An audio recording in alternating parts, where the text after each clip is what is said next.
రాజన్న సిరిసిల్ల జిల్లా వేములవాడలోని ప్రసిద్ధి పుణ్యక్షేత్రమైన రాజన్న ఆలయ పరిసరాలలో తరచూ నాగుపాములు కలకలం రేపుతున్నాయి.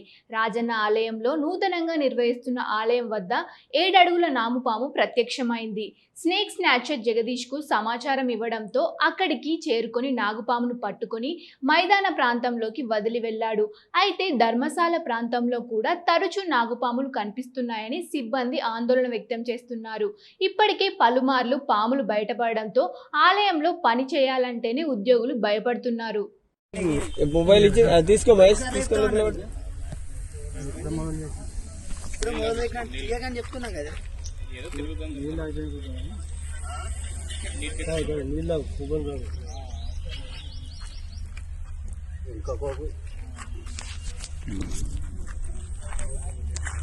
చీకటి ఉండవు అన్న, చీకటి ఉండవు. నాకు హీరో కావాలి.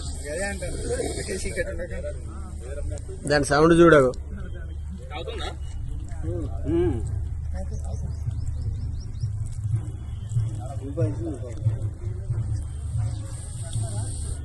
చాలే జగదీష్ ప్రాజెక్ట్ తీసుకురా అన్న.